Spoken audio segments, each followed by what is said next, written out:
கர்த்தருக்குள் பிரியமானவர்களே, July 2 LG white அம்மையார் அவர்களுடைய மாரநாதா புத்தகம், பக்கம் 365.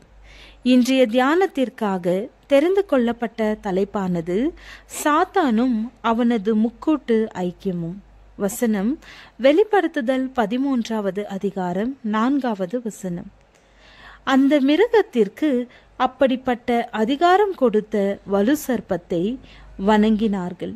அல்லாமலும் மிருகத்திற்கு ஒப்பானவன் யார், அதனோடே யுத்தம் பண்ணத்தக்கவன் யார் என்று சொல்லி மிருகத்தையும் வணங்கினார்கள்.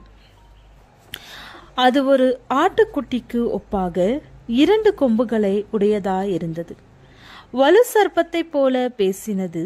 தேவ ஆட்டுக்குட்டியின் பின்னடியார்கள் என்று தங்களை பற்றி கூறிக்கொண்டாலும் வலு சர்ப்பத்தின் ஆவியினாலே மனுஷர்கள் நிறைந்திருந்தார்கள். தாங்கள் சாந்தமும் மனந்தாழ்மையுமாக இருப்பதாக கூறிக்கொள்கிறார்கள். ஆனால் சாத்தானின் ஆவியினால் பேசுகிறார்கள், சட்டம் இயற்றுகிறார்கள். தாங்கள் தங்களை பற்றி என்ன கூறிக்கொள்ளுகிறார்களோ அதற்கு எதிராக இருப்பதை அவர்களது செயல்கள் காட்டுகின்றன.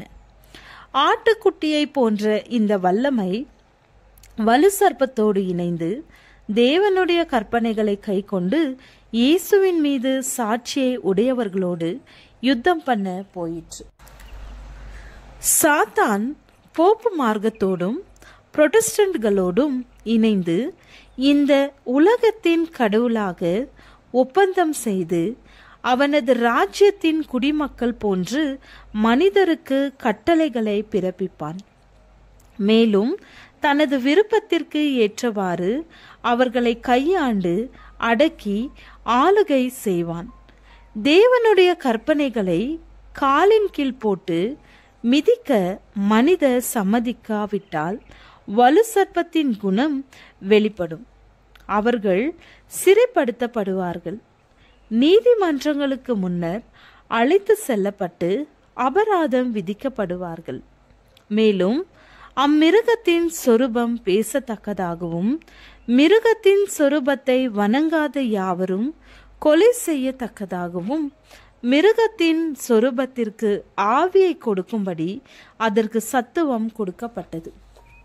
அது சிறியோர் பெரியோர், ஐஸ்வர்யவான்கள், தரித்திரர், சுயாதீனர், அடிமைகள் இவர்கள் யாவரும் தங்கள் வலது கைகளிலாவது நெற்றிகளிலாவது ஒரு முத்திரையை பெறும்படிக்கும் வற்புறுத்தும். இவ்வாறு சாத்தான் யெகோவாவின் தனி சிறப்புரிமையை பறித்து கொள்கிறான். பாவ மனிதன் தேவனுடைய சிங்காசனத்திலிருந்து தன்னை தேவன் என்று பிரகடனம் செய்து தேவனுக்கும் மேலாக செயல்புரிகிறான்.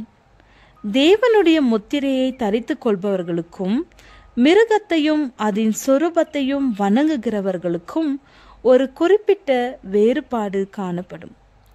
தேவனுடைய வார்த்தையை கேட்காத, தேவனுடைய வார்த்தையை கேட்க விரும்புகிறவர்களது வழியில் முட்டுக்கட்டுகளை போட ஆயத்தம் செய்கின்ற அந்த பொய்யான போதகர்களினால் ஆண்டவருடைய உத்தமமான ஊழியக்காரர்கள் கசப்பான உபத்திரவங்களை அனுபவிக்க நேரிடும்.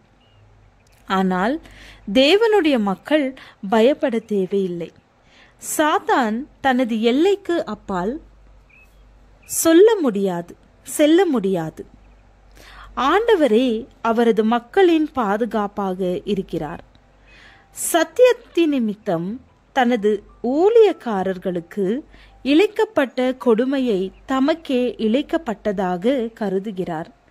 இறுதி தீர்மானம் செய்து முடிக்க அனைவரும் தாங்கள் எந்த பக்கம் நிற்க வேண்டும் என்பதை தீர்மானித்துக் கொள்கிறார்கள். அதாவது கிறிஸ்துவிற்காகவும் அவரது கட்டளைக்காகவுமா அல்லது அந்த மாபெரும் சமய பகைவனுக்காகவா என்று தீர்மானிக்கிறார்கள். தேவன் தமது வல்லமையிலே எழுந்தருளுவார். அவருக்கு எதிராக தேவதூஷணம் கூறியவர்களின் வாய்கள் அனைத்தும் என்றைக்குமாக அடைக்கப்படும். எதிர்பார்க்கின்ற ஒவ்வொரு வல்லமையும் அதற்குரிய தண்டனையை பெற்றுக்கொள்ளும். ஜெபம். காணாதிருந்தும் விசுவாசிக்கிறவர்கள் பாக்கியவான்கள் எனப்படும் கூட்டத்தில் நாங்கள் இருக்க உதவி செய்தருளும். ஆமேன்.